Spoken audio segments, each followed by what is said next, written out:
Quand je vous ai surpris devant le miroir, vous parliez comme moi. Recommencez. Oh. Je disais... Marge, ma chère Marge, mamie, mamour. Le vilain monsieur ne nous séparera jamais. Je ne rentrerai pas à San Francisco et il n'aura pas ses $5000.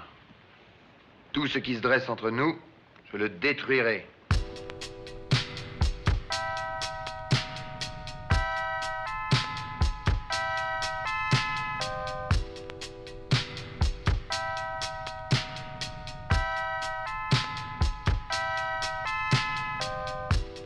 Hi, this is The Night Before, a movie podcast about what my husband and myself watch the night before. The next morning, we find a local spot in the city to discuss our views, our perspectives, what we liked about it, what we didn't like, and just our general overall thoughts about the movie.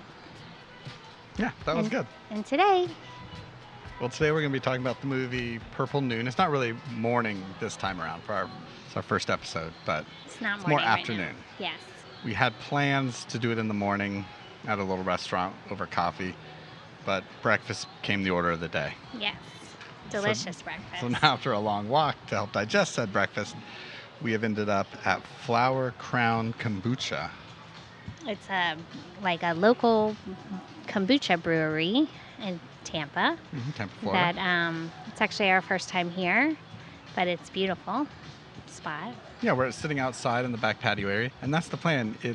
So I guess you could say our little podcast the night before is pseudo movie discussion and somewhat local brewery, kombucha, coffee shop, talk, hangout. So Hangout that's where we're talk. at. So we ended up, it was afternoon, we wanted a little kombucha. And that was that. So we also saw the movie, we're going to be talking about the movie Purple Noon, the 1960 French film directed by René Clément. We went to a screening, a pop-up movie screening last night, put on by a group called Second Screen Cult Cinema. And though Purple Noon might not be a film many people are that familiar with, it is based on a novel that was also eventually remade in the late 90s, 1999, by the title The Talented Mr. Ripley, starring Gwyneth Paltrow, Matt Damon, Jude Law, Philip Seymour Hoffman, correct? Yes, that's correct. Okay, good. I couldn't remember all the names. You got it. I was focusing on our current version, but this was the original, Purple Moon. Yes. Purple Noon, not Purple Moon. Purple Noon. Purple Noon. We watched it in like this sort of mid-century modern garden. It was lovely and interesting and mysterious. It was fun. And truly, we won't count your other experience. As for us, it was our first sort of public movie experience since COVID.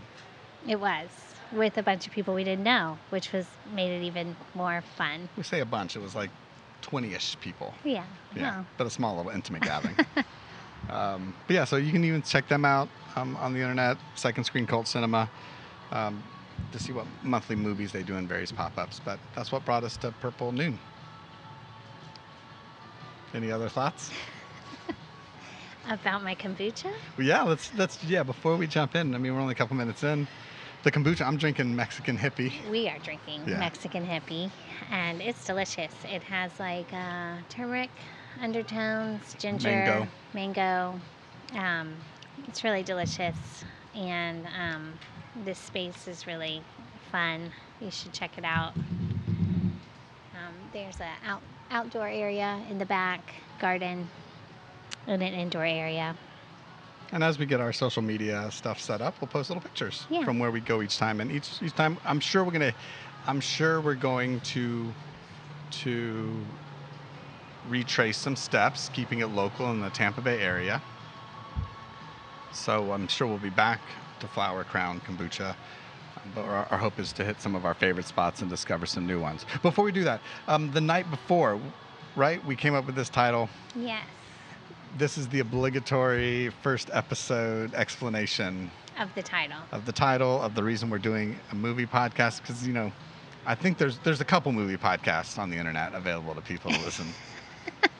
One in particular is fantastic. Yeah, we can get into that later. Do your research there. But no, there's a lot of movie podcasts. Yes, there is.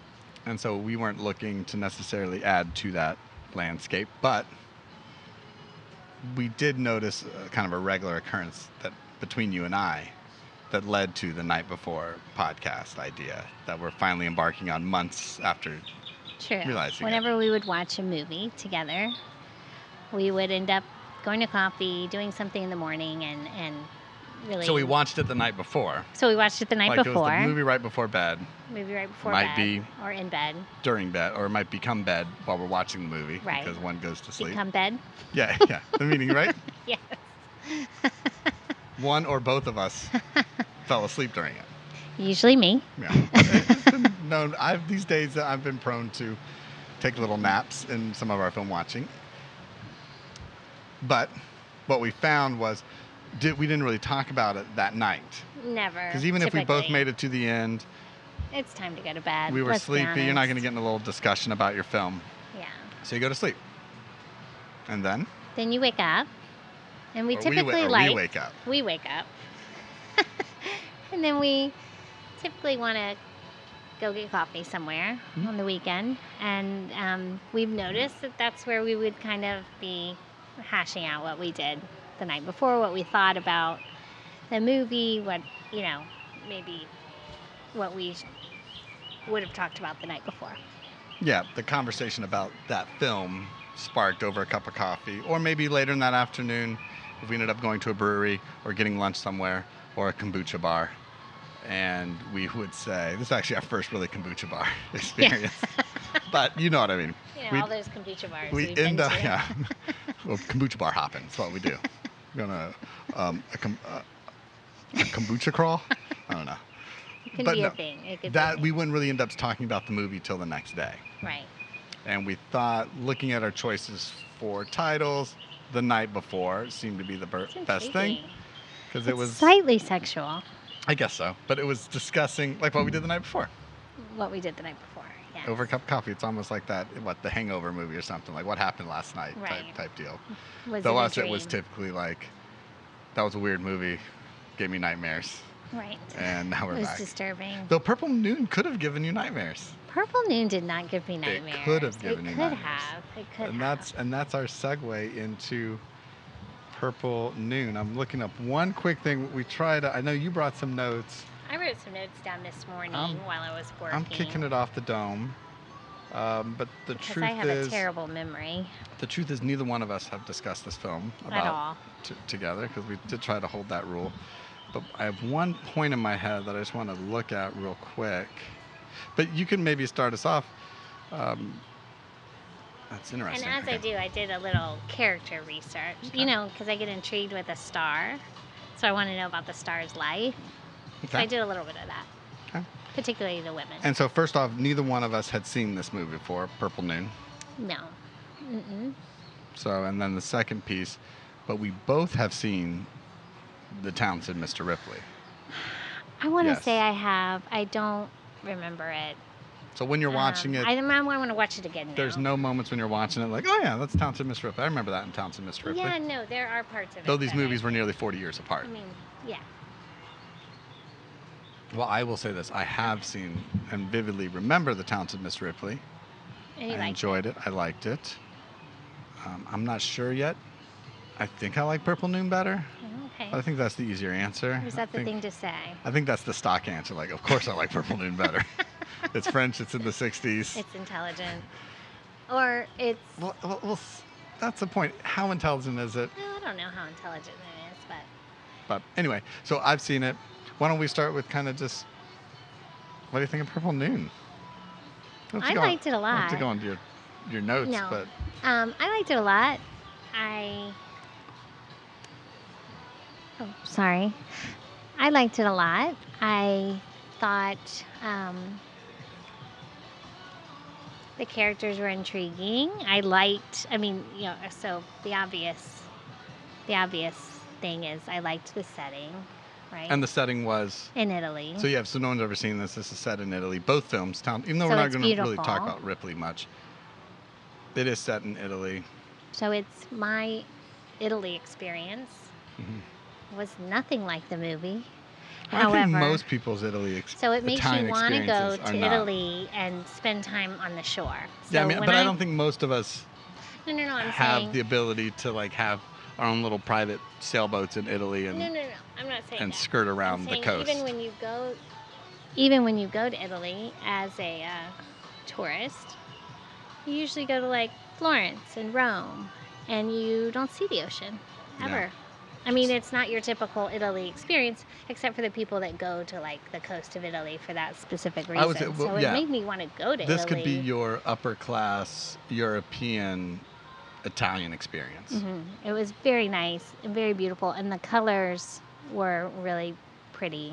It was beautiful. I'm sure beautiful. There's more technical terms for that, but the colors were really pretty. No, it was shot well. The cinematography was great. Mm-hmm. And those who aren't aware of either Talented Miss Ripley or especially Purple Noon, in this particular case, it focuses on two men. Mm-hmm. One is a very rich, well-to-do, kind of one even might say just like arrogant, spoiled brat, rich kid.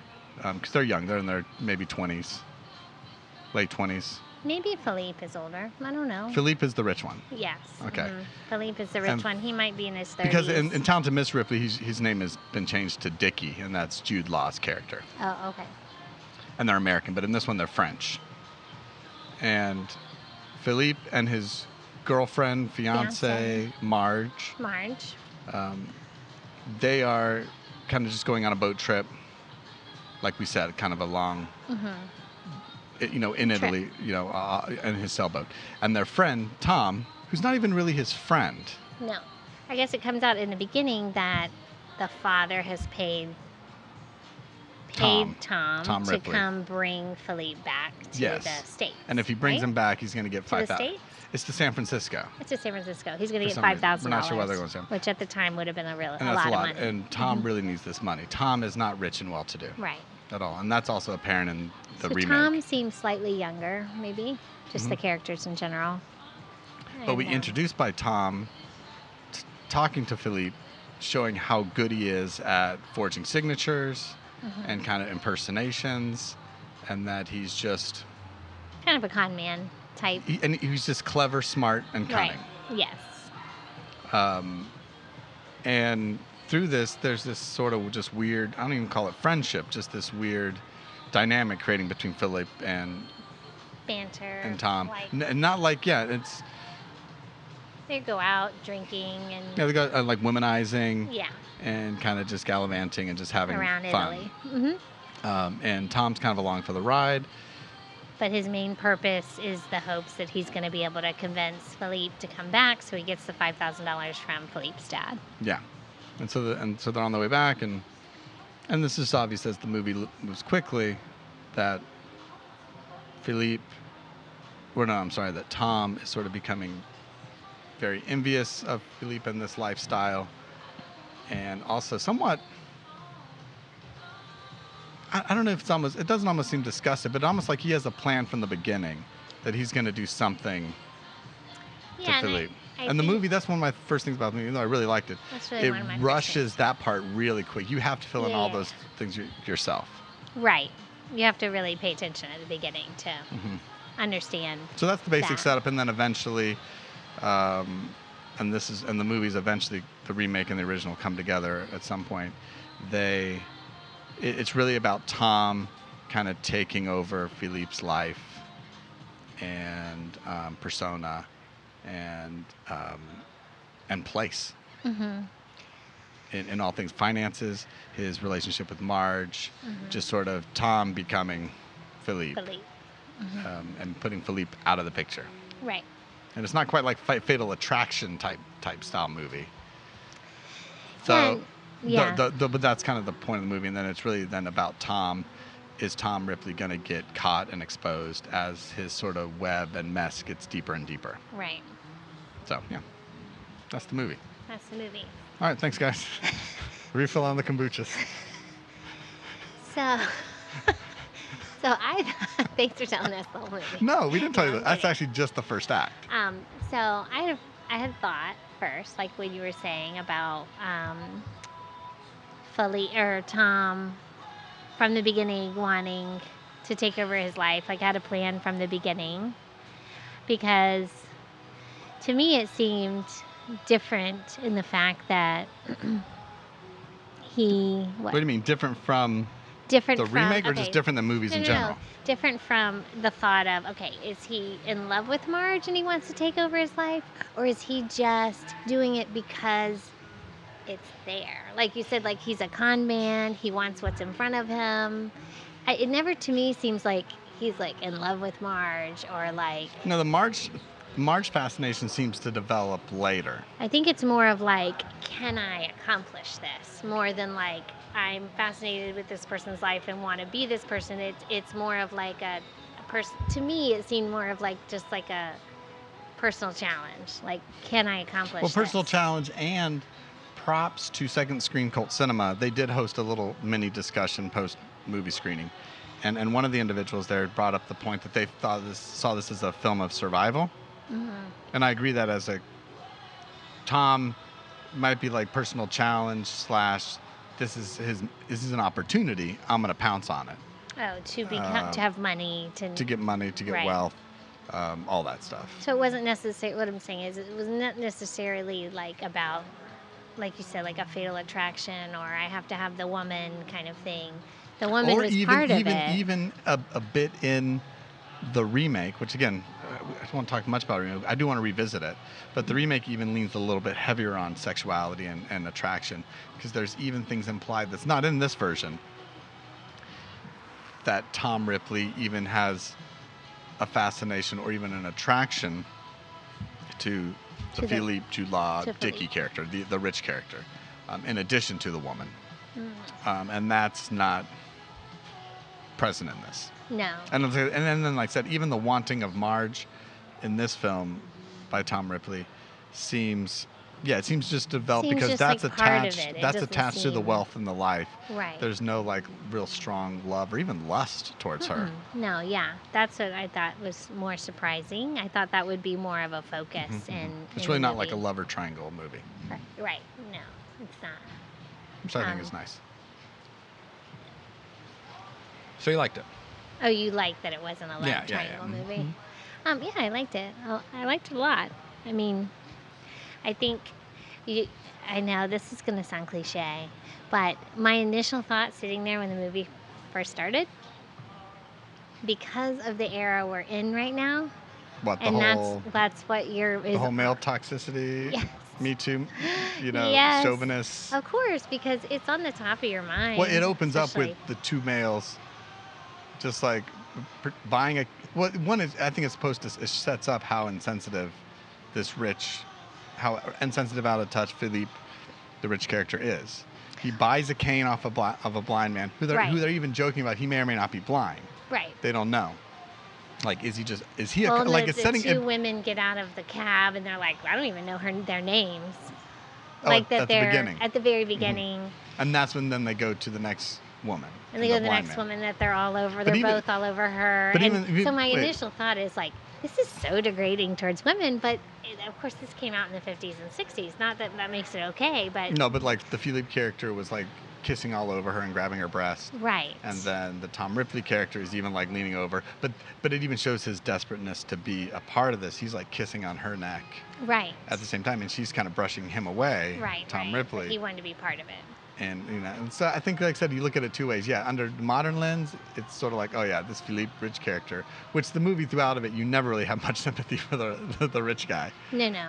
You have a lot of sympathy, I felt, for Tom Ripley.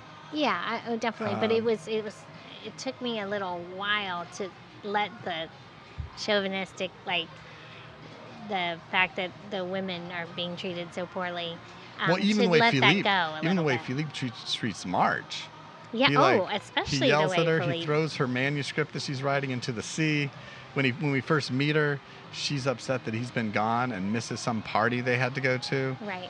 And he kind of doesn't really care. He kind of just yells at her, shoos Tom out of the room, and obviously they make out or have sex or whatever. Well, that's the other thing. It's like the portrayal of Marge is like she's so heartbroken all the time and Yes, crying. she does that, She's like, just like the pitiful, but if you start making out with me, I'll be fine. Yeah, she does that whole, like, that thing where, like, she huffs and, like, puts her arm over her face and then, like, turns to the corner, like, falls to the couch. Yes. Which, again, we get it. It's sort of looking under a different cultural lens. But I never once felt... No. I didn't feel... I understood. I mean, we're not canceling Purple Noon. No. I understood it was... No, not at all. I'm saying it because of the cultural lens we're in right now. It took me a little bit at the beginning to put that kind of aside and say, this is a different era that we're making films in, you know, like... But I did think, if you really think about it, and this is my first, I don't want to say problem with the film, but my only really struggle with the film.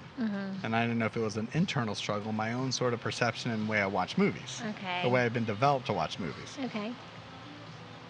I felt the first act moved really quick in the fact of just letting us, making the viewer fill in the holes, right? Okay. We had to really... I quickly had to learn about Tom and this cunningness. A lot of stuff was shown on the screen, sure. And now that I'm thinking about it, I see it. Taking buying the cane from the blind man and doing the con on the woman, acting like they're blind, and picking her up and going around town with her, and then all of a sudden being like, we're not blind. Right. And then just kind of leaving her. She's just like, haha, that's funny. Yeah. But in a way, much different version, but it's the con... The Tom event, it's introducing the con right there to the blind man. In 5 minutes, you see sort of a similar version of everything happening. Somebody acting like they're not to get something they want. Right. And that's eventually what Tom does. But then even a month while Philippe's doing the con to the woman, you're also starting to see shades of Tom's desperateness. Right. To latch on to that and get what Philippe has because he can't get it.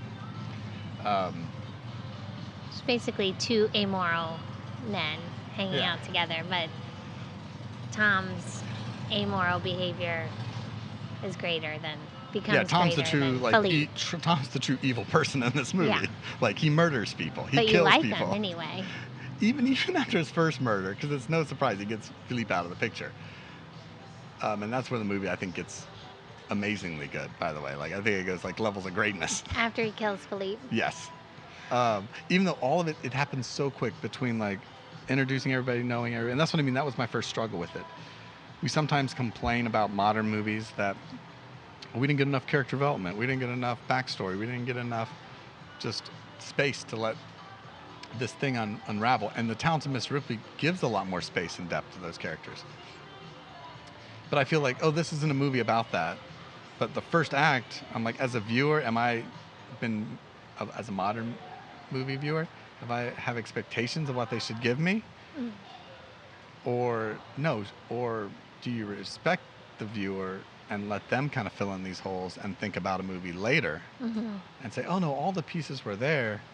They just didn't hit you in the face with it. Right. Because that first act, I found myself leaning on my knowledge of The Talented Mr. Ripley, the remake, to know what was happening. It wasn't any shot-for-shot retelling of it. It was different. Like the remake is totally different in a lot of areas.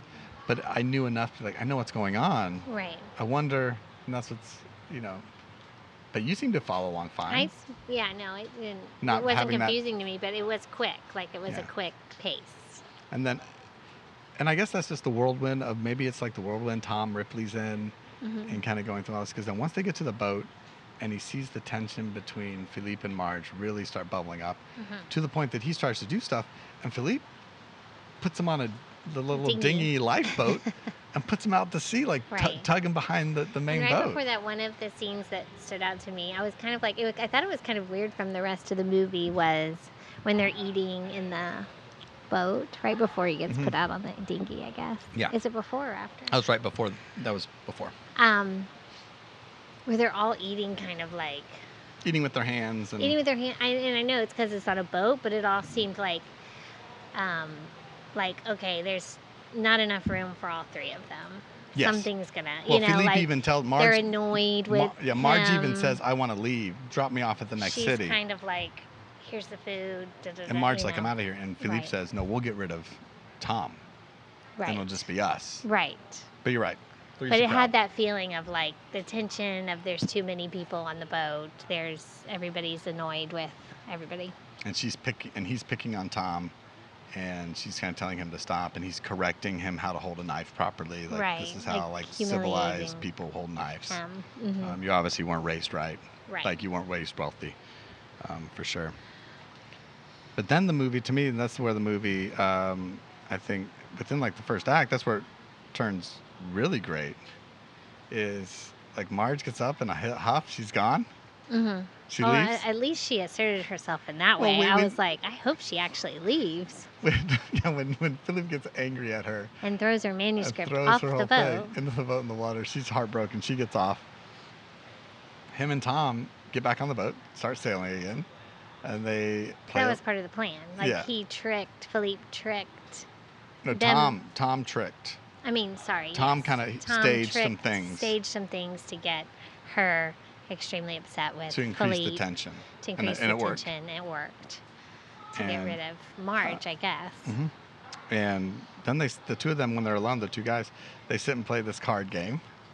Right? And it's this whole like stakes, like, they're both playing a game with each other. Tom is somewhat confronting him about the $5,000. We're never actually going to get to where we're supposed to go, are we? Right. And Philippe's like, of course not. Like, he's not saying it, but like, you know. And that's when... they also talk about, like, if you were to kill me or if you were to get rid of me. Well, he's like, what is your plan? Is your plan to get rid of me? Like, that's Philippe confronts him. They're saying it very... Which I think for Philippe, like, it... And maybe somebody said this after the cinema thing. I mean, it just shows his, like, naive nature. Philippe's naive nature. Well, arrogance. Right. Like narcissism, arrogance, naivety, all brought about by money and his upbringing, right? Yeah. We know people like that. Of course we do. Because he doesn't think it's actually going to happen to him, and he's not even really concerned that Marge got off the boat. He thinks he's going to get her back. We even see later in the movie, Marge wants him back later, and she's like, "Where's Philippe? Cringy. Where's Philippe? Where's Philippe?" And Tom's always like, "Oh," Tom's doing this whole like sending letters back and forth, right? As that he's writing, but acting that they're from Philippe, and that's why I thought the movie was really great. When he, again, like we don't do major spoilers, I guess, but. I mean, these are super old films, and I think knowing what happens doesn't. I mean, just because it doesn't ruin the film. It doesn't spoil the watching of it. it. And again, if you vaguely understand Talented Miss Ripley or have seen it, you understand where this movie goes because they take very similar beats through the whole thing. But after Philippe has been killed by Tom, I think the movie is awesome. That extended scene of him trying to. Get rid of him. Get rid of the body off the boat. Can I ask a question before we go any further? Yeah. Why did he tie him to the boat?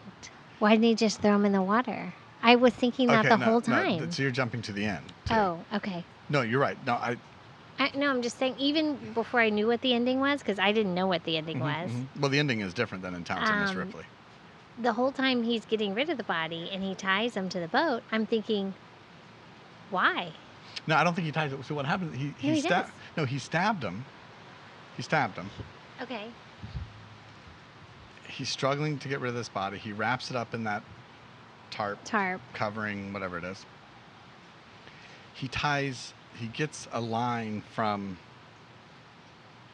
the boat somewhere. He ties it up around. But I think he ties it onto the boat, so he's dragging the body. No, I don't think it was an accident. Oh. He uses the rope to attach an anchor to the body, so the body sinks. And then even when he throws it off, remember, the boat's still dragging it a minute. And then when he cuts the line, he gets the line unraveled. It then, because it's still tied off on the boat. And that part wasn't clear to me. And the body sinks. The whole time I thought he's purposely tying it to the boat, and I'm thinking, why would he do that? No, what happens is, right, and so the whole movie happens and does thing. The body does get discovered because that line has become tangled up into the under parts of the boat and the hull. The motor or whatever, the hull. The fins and the under things under the boat. It gets all tied up there. And so the body gets discovered at the very end. Okay. Kind of exposing Tom. Right. Which that was one of my that's why I looked up at the beginning of this podcast. When did Psycho come out? Because this movie is Renee Clement who directed it. It's wonderful. I love the way it's directed and very, just very unique. Say what you will. It's really good. One's own style, right? Those last few minutes of the film, all of a sudden felt like cut to like Alfred Hitchcock Psycho ending. Like, now it's time for the big reveal. And Psycho ends with pulling the car out of the water. Right. From the murder at the beginning of the movie, and it comes with the chains and the car being pulled out. This is a similar thing. The boat coming out of the water and the exposing of Philippe's body, right? And I was like, which came first, the chicken or the egg, the Psycho or the Which one came the Purple first? Noon? They both were released in 1960. Oh. So I thought that was intriguing. What does it say about me that I was disappointed that he got caught at the end? Is that bad? No, I think that's what's interesting about this movie. I mean, I kind of wanted him to get away with it because Philippe is so immoral, but so is Tom. Mm-hmm. Like, but I was kind of wanting him to get away with it. I don't know why. I think in movies like this, I think a well-written film, which this is, a well-shot film, what this is, a well-acted film, which this is, with attractive characters, especially an attractive killer. It has all of it, checks all the boxes. You're supposed to have sympathy for these people. That he's been placed in situations that have gotten out of hand, that have unraveled. And that truly happens here. I'm rooting for Tom Ripley the whole movie. Mm-hmm. I think when his killing goes beyond Philippe, and some of his deception goes beyond all that, and then you also see his, speaking in modern terms, right, his sort of ghosting and gaslighting of Marge also to kind of win her over, you start losing some sympathy for him. But at the end of the day, do you still want to see the cunning, clever con man get away with it? Yeah, I think you do. Oh, yeah, when he, you do lose sympathy when he, steps over the cop's body. Or not the cop. What? The other person he kills. Yeah, he the just other kind of lays in his apartment. Oh, yeah, and he steps over it, then he eats a chicken afterwards. He not only eats the chicken, he cooks the chicken. Cooks the chicken and eats it, and the body is just laying there. So you see really how deep his. Which is okay, this guy's the psycho. Yeah, but you still want him to get away with it for some reason. I don't know why. Yeah. So there's definitely that. But no, I think a good movie, you want your lead protagonist you root for them as long as you can. But I think there was some satisfaction in the ending. My memory of Talented Miss Ripley and what some folks were talking about last night was that the ending is different in Talented Miss Ripley as well. But I don't fully remember, but I do seem to remember Matt Damon's character getting away with it. Right. And kind of just disappearing into the crowd. Or this one, it's 1960s. Can the killer get away? Mm-hmm. I don't know. Is morally, is that okay? But I'm trying to think back to Psycho, right? Norman Bates gets exposed, right?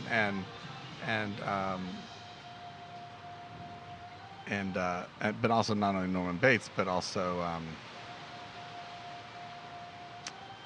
the Janet Leigh also gets exposed too for the murders and the crime she does at the beginning of the movie. The crime she does at the beginning of the movie, not the murder. Right. The robbery and the money she takes. So maybe at the time people get. So it's been a while since I've seen Psycho. Going on memory on that too, but it's people. People getting exposed. Can the bad guys get away? Right. Or gals in the Psycho's case. Sometimes they do. Norman Bates wasn't the only bad person in Psycho. Right. Definitely. So no, I like Purple Noon. I liked Purple Noon. Do you want to know my actress research? Yes, yeah. I see some notes. So I always I like to, whenever I like a character, I like to know about them in real life. Yeah.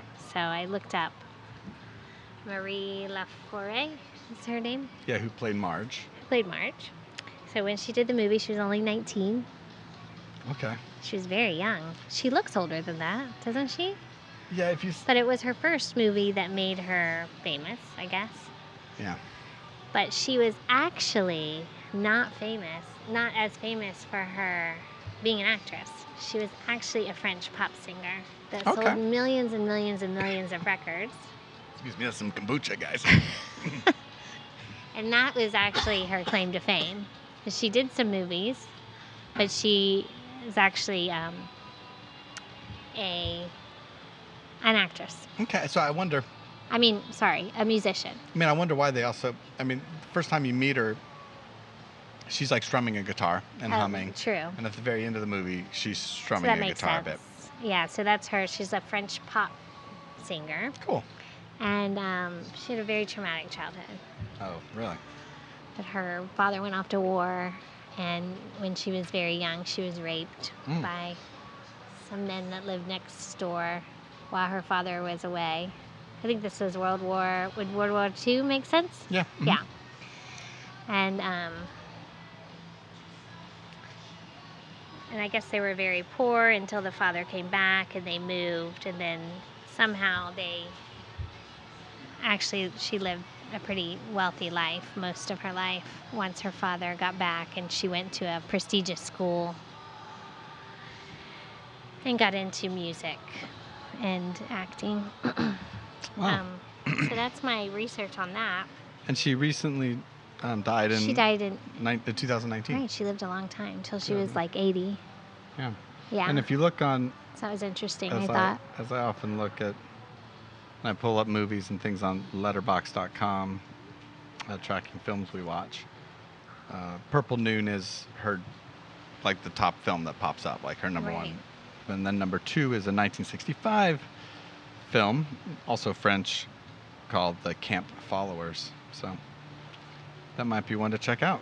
I didn't listen to any of her music, but supposedly it's like folk type French music. Okay, we can see that. And one other little piece of research I did was, because I thought about this was like an image that stuck out, so I was like, I have no idea why they showed that. Well, let me get your thoughts, because I didn't know, so this is not my thought. I read this somewhere. But let me get your thoughts. So remember when they're going through the market? The market? And they show those little faces all the stingrays. On the stingrays. Yeah. So that image popped out, and I was like, there had to be purpose to that, right? Yeah, well, initially, I don't have any thoughts on the stingray. Initially, there's that scene, Tom's really in deep at this point. He's got a mess to work himself out of. And, as of the era, there's these sort of montage, not even just an extended scene of no real dialogue or even sounds, like outside real world sounds, just music. Yeah, they're just like in the Italian food, like markets where they're selling food and it's all really whatnot. Seafood they're showing us. Right. And at first I said, there's a lot of, it's all like dead fish. Right. It's like different fish, they're all dead, and is that some sort of subliminal messaging, or just putting in your mind like the death that's surrounding him, and this idea of like throwing Philippe overboard into the ocean, and swimming with the fishies, if you will, right? The sort of dead fish. Sure. But then you're right, and that was really just all my thought was rolling with. And then there's kind of a section, a platter, an area of a person selling small little stingrays. Stingrays, that's what they were. And they're all stingrays, and at first they're just normal, you just look at the stingrays, and then there's another cut of a stingray, a shot of a stingray, and then it's the underside of stingrays that you don't really see, with all their little faces. They look their like eyes funny and mouths. faces, and they show them like real up shot close. After shot after shot after shot of the funny faces. Stingray faces. And I was just a little perplexed. So, and I think that was the part that had like weird piano music too, which I really enjoyed. So I read something that kind of made sense. If I don't remember where I read it, but so if we'll fact check that. Okay. Follow up next episode. Yeah. This person said that... In regard to the movie or stingray faces in general? Stingray face. No, okay. The stingray faces in regards to the movie. Okay, in Purple Noon. Got it. Yeah. That the whole movie was a contrast between land and sea. When they were at land, things were like slower and like an alternate reality. That's when he was kind of living this alternate life. When he was at sea, it was kind of his like tumultuous like thing. And then so the ray, while they're at land and they see the rays and the smiling faces, the smiling rays, it's like a foreshadowing of what's to come, that he's going to get caught. Okay. That's what this person thought. I thought it was interesting. I'm not saying it's right. I'm saying I thought it was like a mockery or a laughing at Tom. I can see that. Like from the sea, like they know what happened in the sea. Like it's going to come up of what happened. Like I said, that was my thought. Like, right, the fish, the sea, and the stingrays. So I thought that was interesting. It's sort of like that. I was like, why are they showing these faces on the stingray? Yeah, it didn't make sense to me at the time. The fish and sea life coming back to haunt you. Yeah, it was funny. A little humorous. No, but I like it. It was good. It was definitely made for an interesting. But you're right. Any of the stuff at sea, which we mentioned a little bit, I really liked, especially that, as I mentioned before, that extended moment when Tom is just struggling with the body. And the way a lot of the camera angles at that point are it's very low. It's like below level, right? It's shooting up at Tom. Meaning you see it's like the camera's just sitting on the boat and it's facing up, not on a tripod, and it's facing up towards him. And half the screen are just the crashing waves. Because I remember thinking when I was watching it, like, what are you doing? Like, did you purposely film during like choppy seas when this is happening, or is the boat's positioned in a way that you're able to kind of rock it and maneuver it to create these waves? But it was for such a violent moment and a violent turn in Tom's life, the sea was equally violent. Right. And it was just great sound work as well, just thrashing of the waves over and over. So and it wasn't just a quick little moment. It was a long, drawn-out process. So the sea was like the depths, the darkness, and the land was like the bright, like the life that he wanted, trying to get the life he wanted, I guess, if you could say that. All right. So I think we will end these things as our kombucha glasses are empty. True. I think, would you recommend Purple Noon to anyone? I definitely would recommend it. But I'm looking forward to seeing Tal and Mr. Ripley. Maybe a double feature night would be fun for anyone that's into watching We've been talking a lot about programming similar movies or movies that are different enough that remakes like double features, like one and another. And I think this would work well.